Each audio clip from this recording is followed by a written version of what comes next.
ब्रह्ममुरारिसुरार्चितलिङ्गं निर्मलभासितशोभितलिङ्गम् जन्मज दुःखविनाशकलिङ्गं तत्प्रणमामि सदा शिवलिङ्गम् देवमुनिप्रवरार्चितलिङ्गं कामदहन करुणाकरलिङ्गम्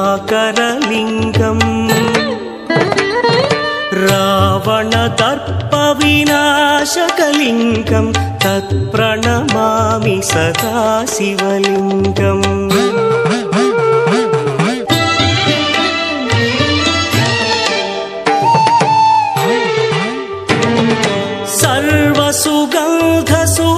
सर्वसुगन्धसुलेपितलिङ्गं बुद्धिविवर्धनकारणलिङ्गं सिद्धसुरासुरवन्दितलिङ्गं तत्प्रणमामि सदा शिवलिङ्गं कनकमहामणिभूषितलिङ्गं फणिपरिवेष्टितशोभितलिङ्गम्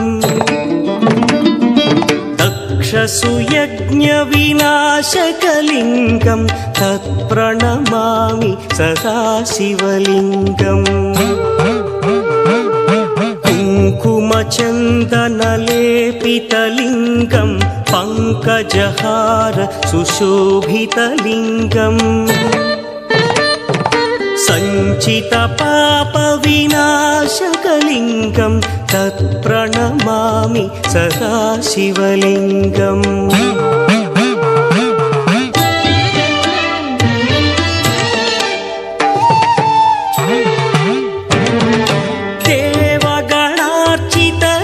देवगणार्चितसेवितलिङ्गं भावैर्भक्तिभिरेव च लिङ्गं दिनकरकोटिप्रभाकरलिङ्गं तत्प्रणमामि सदा शिवलिङ्गम् अष्टदलोपरिवेष्टितलिङ्गं सर्वसमुद्भवकारणलिङ्गम् अष्टदरिद्रविनाशनलिङ्गं तत्प्रणमामि सदा शिवलिङ्गम् सुरगुरुसुरवरपूजितलिङ्गं सुरवनपुष्पसदार्चितलिङ्गम् परमपदं परमात्मकलिङ्गं तत्प्रणमामि सदा शिवलिङ्गम् लिङ्गाष्टकमिदं पुण्यं यः पठेच्छिव सन्निधौ शिवलोकमवाप्नोति शिवेन सह मोदते।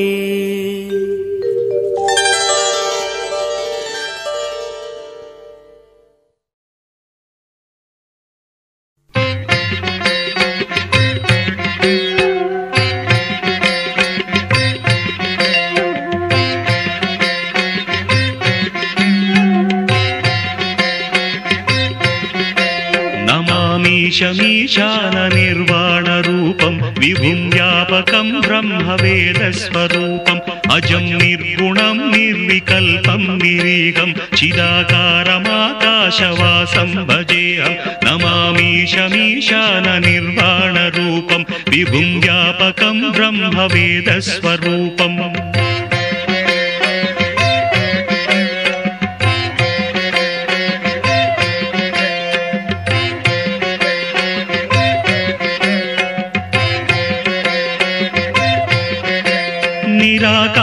निराकारमोङ्कारमूलं तुरीयं गिराज्ञानगोतीतमीशं गिरीशं कराळं महाकालकालं कृपालं गुणागार संसारसारं नतोऽहम् तुषाराद्रिसङ्काशगौरं गभीरं मनोभूतकोटिप्रभासी शरीरं स्फुरन्मौलिकल्लो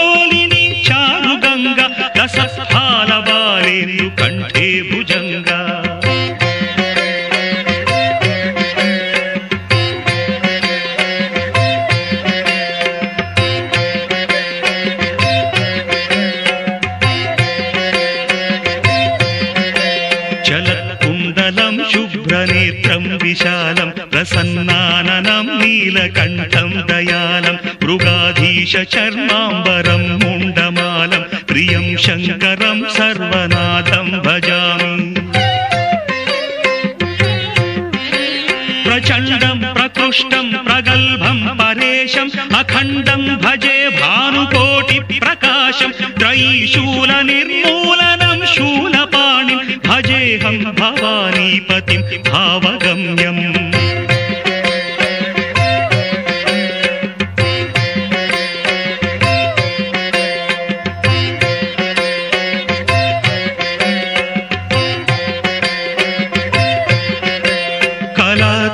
कल्याण कल्पान्तकारी सदा सज्जनानन्ददाता पुरारी चिदानन्द सन्दोह मोहापहारी प्रसीद प्रसीद प्रभो मन्मधारी न यावत् उमानाथ पादारविन्दं भजन्ति हलोके परे वानराणां न तावत् सुखं वापि सन्तापनाशं प्रसीद प्रभो सर्वभूताधिवास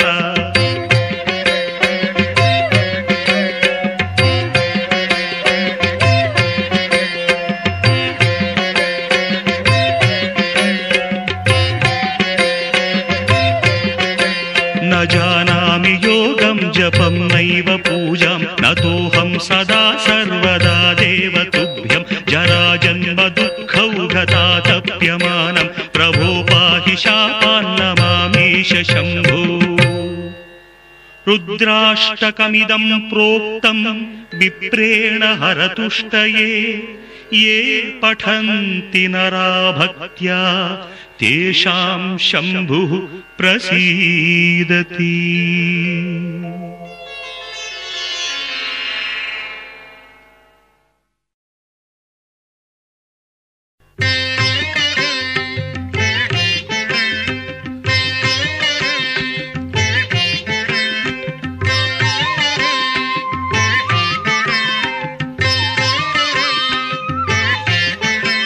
नमो भूतनाथं नमो देवदेवं नमः कालकालं नमो दिव्यतेजं नमः कामभस्मं नमः शान्तशीलं भजे पार्वतीवल्लभं नीलकण्ठं भजे पार्वतीवल्लभं नीलकण्ठम्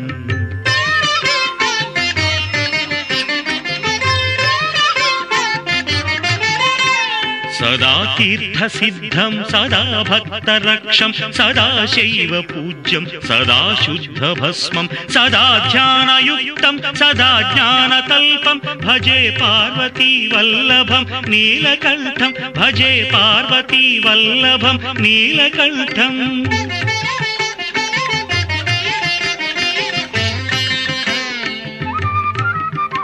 श्मशानं भयानं महास्थानवासं शरीरं गयानां सदा चर्मवेष्टं पिशाचं निशोचं पशूनां प्रतिष्ठं भजे पार्वतीवल्लभं नीलकण्ठं भजे पार्वतीवल्लभं नीलकण्ठम्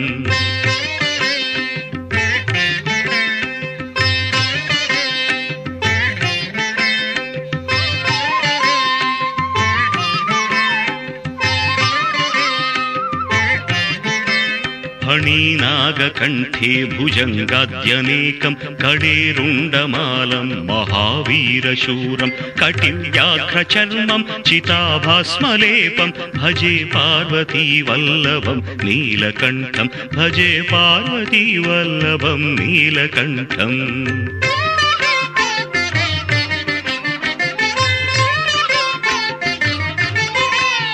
शिरशुद्धगङ्गा शिवा वामभागं बहुतीर्थकेशं सदा मान्त्रिनेत्रं फणीनागकर्णं सदा फालचन्द्रं भजे पार्वतीवल्लभं नीलकण्ठं भजे पार्वतीवल्लभं नीलकण्ठम्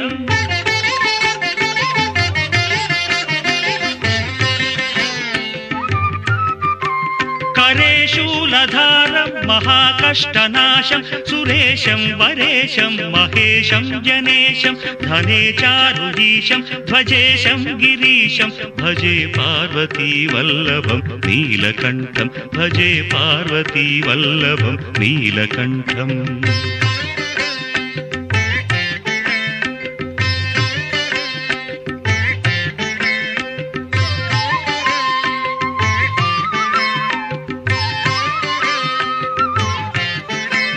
उदासं सुदासं सुकैलासवासं धरानिर्धरं संस्थितं ह्यादिदेवम् अजाहेमकल्पद्रुमं कल्पसेव्यं भजे पार्वती वल्लभं नीलकण्ठं भजे पार्वती वल्लभं नीलकण्ठम्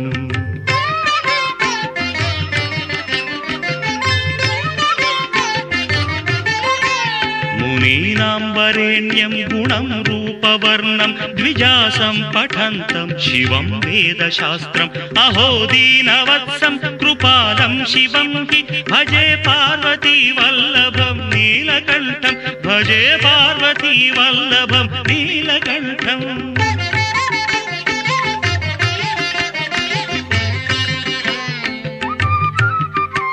सदा भावनाथं सदा सेव्यमानं सदा भक्तिदेवं सदा पूज्यमानं मया तीर्थवासं सदा सेव्यमेकं भजे पार्वती वल्लभं नीलकण्ठं भजे पार्वती वल्लभं नीलकण्ठम्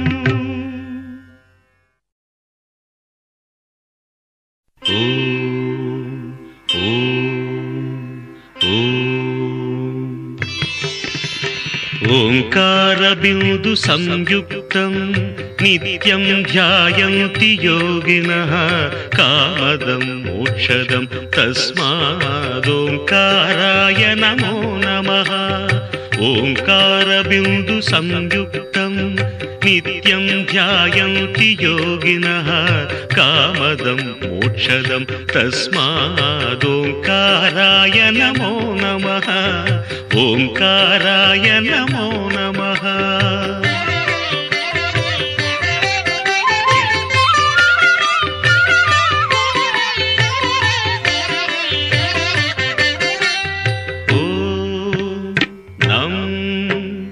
नमन्ति मुनयः सर्वे नमन्त्यप्सरसाङ्गणाः नराणामादिदेवानां नकाराय नमो नमः नकाराय नमो नमः ॐ मं महत्तत्त्वं महादेवप्रियं ज्ञानप्रदं परम् महापापहरं तस्मात् मकाराय नमो नमः मकाराय नमो नमः ॐ शिं शिवं शान्तं शिवाकारं शिवानुग्रहकारणं महापापहरं तस्मात् शिकाराय नमो नमः शिकाराय नमो नमः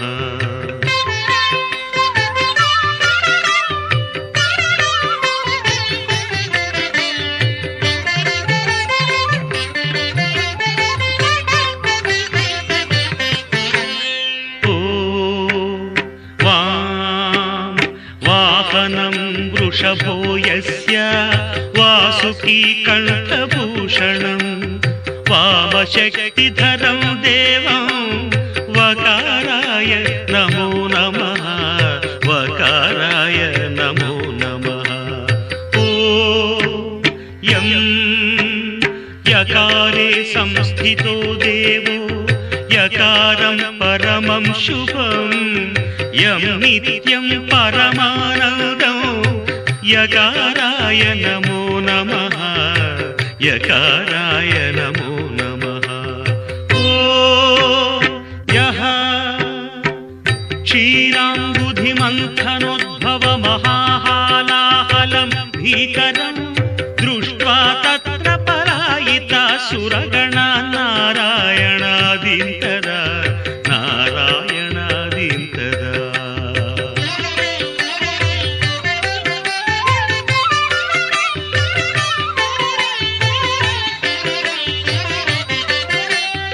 सम्पीत्वा परिपालय जगदिदं विश्वाधिकं शङ्करं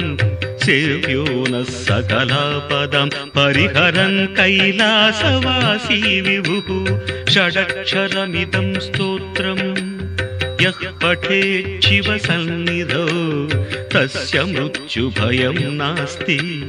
ह्यपमृत्युभयं कुतः ह्यपमृत्युभयं कुतः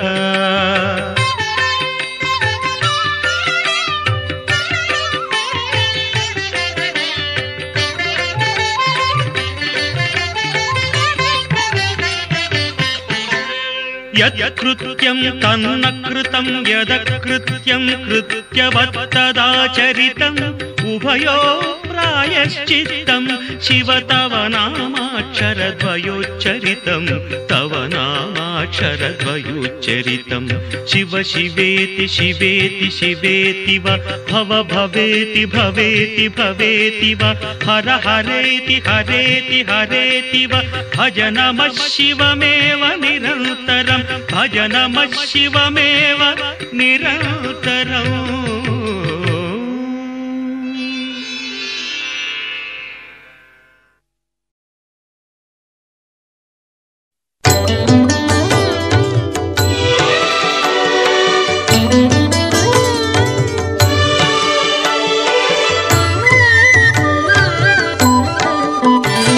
प्रभुं प्राणनाथं विभुं विश्वनाथं जगन्नाथनाथं सदानन्दभाजम् भवद्भव्यभूतेश्वरं भूतनाथं शिवं शङ्करं शम्भुमीशानमीडे गणेरुण्डमालं तनौ सर्पजालं महाकालकालं गणेशादिपालम् जटाजूतगङ्गोत्तरं गैर्विशिष्यं शिवं शङ्करं शम्भुमीशानमीडे मुदामाकरं मण्डनं मण्डयन्तं महामण्डलं भस्मभूषाधरन्तम् अनादिं ह्यपारं महामोहमारं शिवं शङ्करं शम्भुमीशानमीडे वटाधो निवासं महाट्टाट्टहासं महापापनाशं सदा सुप्रकाशम् गिरीशं गणेशं सुरेशं महेशं शिवं शङ्करं शम्भुमीशानमीडे गिरीन्द्रात्मजा सङ्गृहीतार्धदेहं गिरौ संस्थितं सर्वदा पन्नगेहम्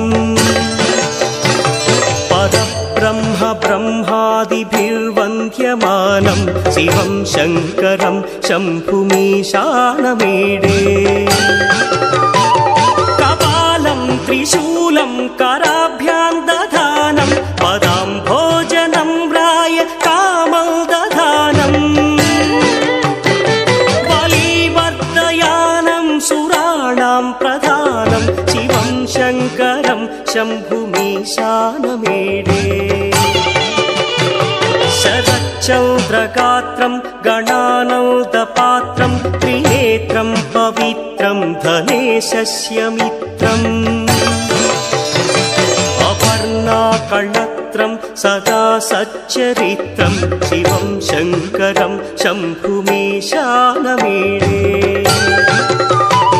हरं सर्पहारं चिताभूविहारं भवं वेदसारं सदा निर्विकारम् श्मशाने वसन्तं मनोजं दहन्तं शिवं शङ्करं शम्भुमीशानमीडे स्वयं यः प्रभाते नरः शूलपाणे पठे स्तोत्ररत्नं त्विह प्राप्य रत्नम् सुपुत्रं सुधान्यं सुमित्रं कणत्रं विचित्रैः समाराध्य मोक्षं प्रयाति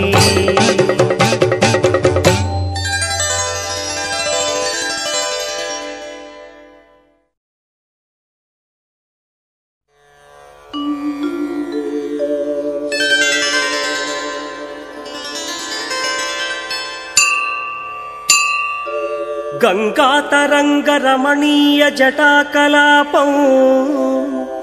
गौरी निरन्तर विभूषित वामभागम् नारायणः प्रियमनङ्गमदापहारौ वाराणसीपुरपतिं भज विश्वनाथम् वाचामगोचरमनेकगुणस्वरूपौ वागीश विष्णुसुरसेवितपादपीठम् वामेण विग्रहवरेण कणत्रवन्तौ वाराणसीपुरपतिं भज विश्वनाथम् भूताधिपं भुजगभूषणभूषिताङ्गम् व्याघ्राजिनाम्बरधरं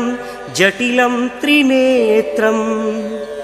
पाशाङ्कुशाभयवरप्रदशूलपाणिं वाराणसीपुरपतिं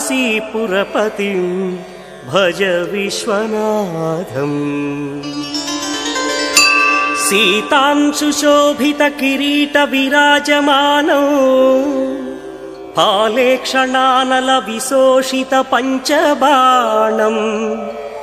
नागाधिपारचितभासुरकर्णपूरौ वाराणसीपुरपतिं भज विश्वनाथम्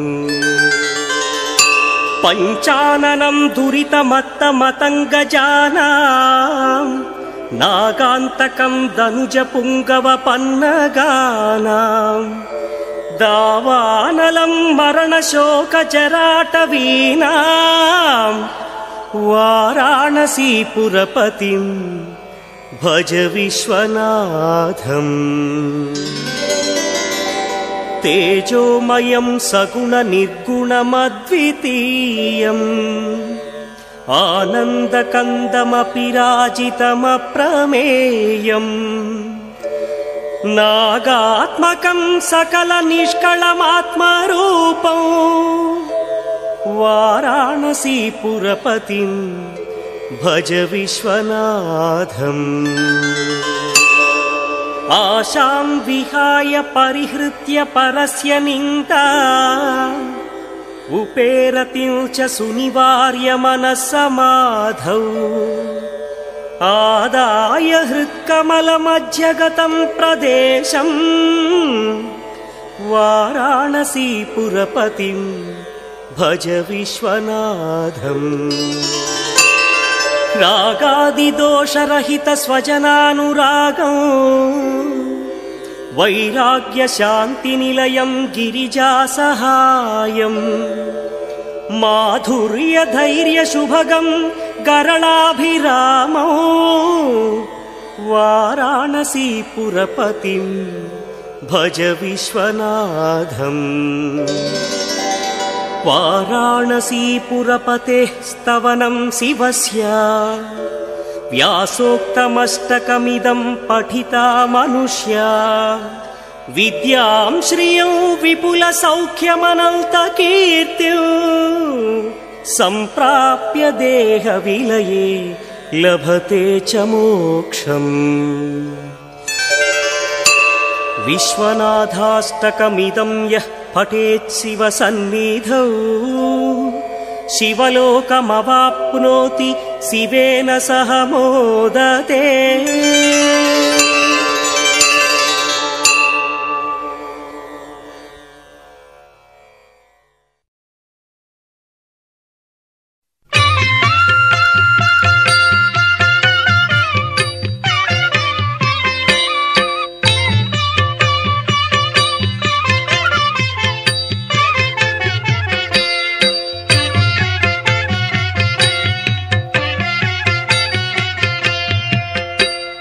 विश्वेश्वराय नरकान्तकतारणाय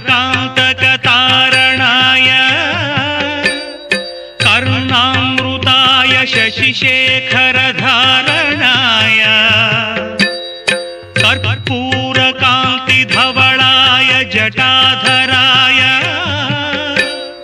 दारिद्र्यदुःखदहनाय नमः शिवाय।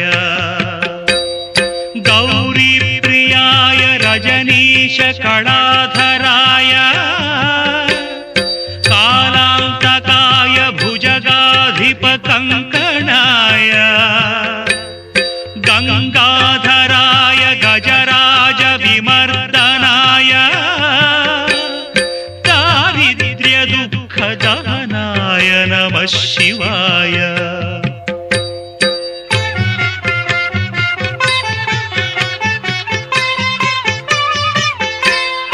भक्तप्रियाय भवरोगभयापहाय उग्राय दुःखभवसागरतारणाय ज्योतिर्मयाय गुणनामसुनृत्यकाय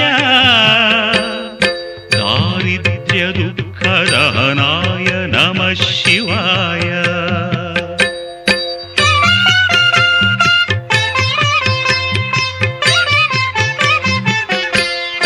चर्माम्बराय शवभस्मविलेपनाय हालेक्षणाय मणिकुण्डलमण्डिताय मल्जीरपादयुगलाय जटाधराय दारिद्र्यदुःखदहनाय नमः शिवाय।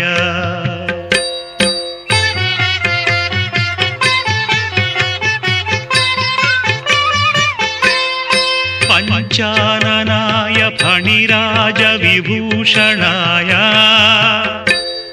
हेमांशुकाय भुवनत्रयमण्डिताय आनन्दभूमिवरदाय तमोमयाय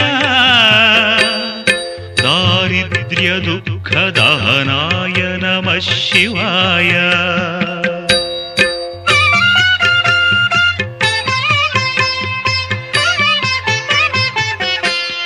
भानुप्रियाय भवसागरतारणाय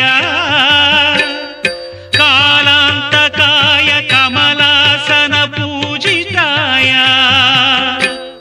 नेत्रत्रयाय शुभलक्षणलक्षिताय दारिद्र्यदुःखदहनाय नमः शिवाय।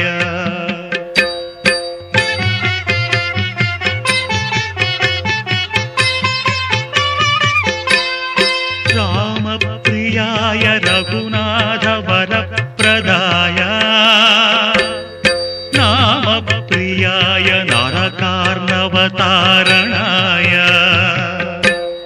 पुण्येषु पुण्यभरिताय सुरार्चिताय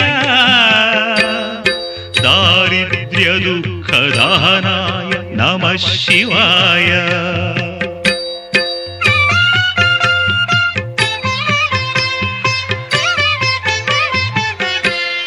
मुक्तीश्वराय फलदाय गणेश्वराय गीतप्रियाय वृषभेश्वरवाहनाय मातङ्गचर्मवसनाय महेश्वराय दारिद्र्यदुःखदहनाय नमः शिवाय।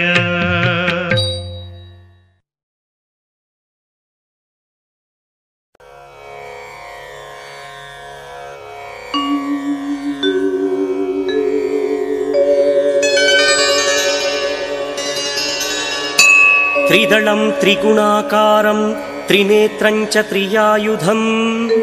त्रिजन्म पापसंहारं एकबिल्वं शिवार्पणम् त्रिशाखैः बिल्वपत्रैश्च अच्छिद्रैः कोमलैः शुभैः तव पूजां करिष्यामि एकबिल्वं शिवार्पणम् कोटिकन्या महादानं तिलपर्वतकोटयः काञ्चनं शैलदानेन एकबिल्वं शिवार्पणम् काशीक्षेत्रनिवासं च कालभैरवदर्शनम् प्रयागे माधवं दृष्ट्वा एकबिल्वं शिवार्पणम् ఇందువారే వ్రతం స్థిత్వా నిరాహారో మహేశ్వరా నక్తం హౌష్యామి దేవేశ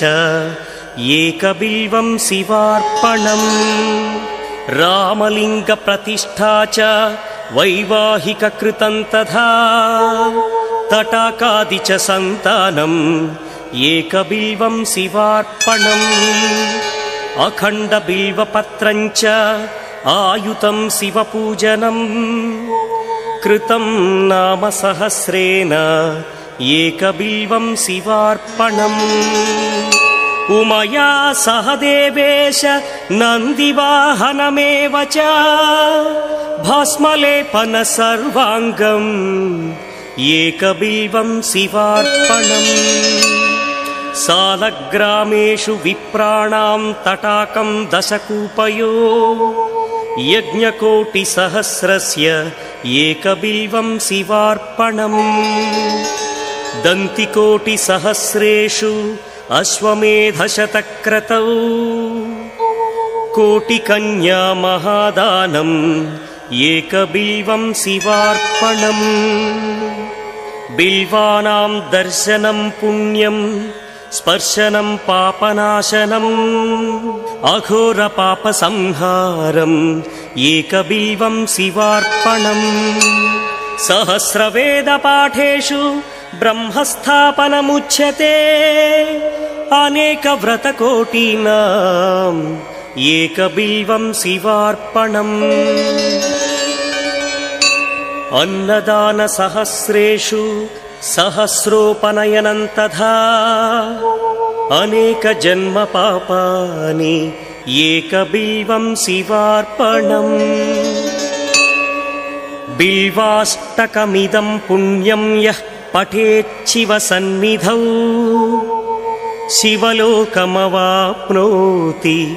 ఏకబిల్వం శివార్పణం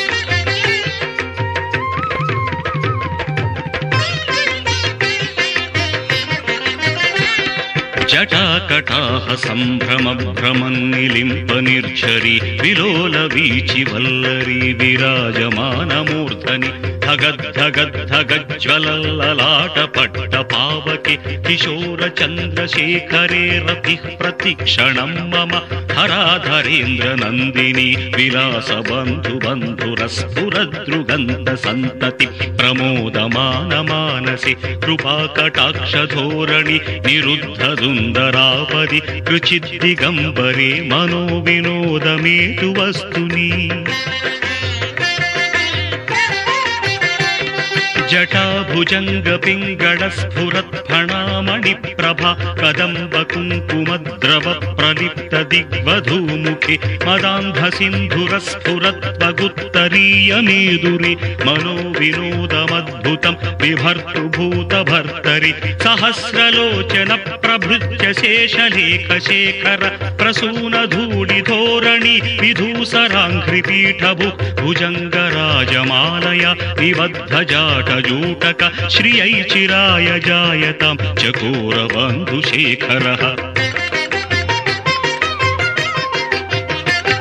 లలాట చత్వరజ్వల ధనంజయ స్ఫులింగభ నిపీత పంచసాయకం నమన్నిలింపనాయకం సుధామయూఖలేఖయా విరాజమాన శేఖరం మహాకపాలి సంపదే శిరోజటాలమస్తు నః కరాళ ఫాల పట్టికా ధగద్ధగద్ధగజ్వల ధనంజయాహుతి కృత ప్రచండ పంచసాయకే ధరాధరేంద్ర నందిని కుచాగ్ర చిత్ర పత్రక ప్రకల్పనైక శిల్పిని త్రిలోచనే మతిర్మమ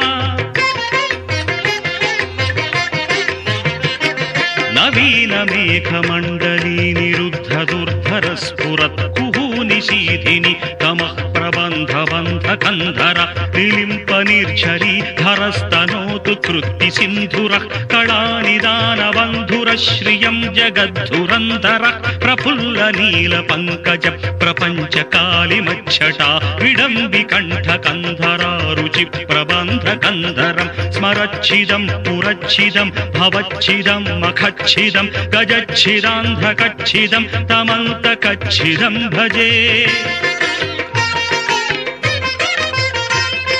అగర్వ సర్వమంగళా కళా కదంబ మంజరీ రస ప్రవాహ మాధురీ విజృంభణా మధువ్రతం స్మరాంతకం పురాంతకం భవాంతకం మఖాంతకం గజాంతకాంధకాంతకం తమంతకాంతకం భజే జయత్పదభ్రవిభ్రమ భ్రమద్భుజంగమస్ఫురత్ ధగద్ధగద్వినిగమత్కరాళ ఫాల హవ్యవట్ ధిరిద్ధివిద్ధిమిధ్వనం మృదంగతుంగ మంగళధ్వనిక్రమ ప్రవర్తిత ప్రచండ తాండవ శివః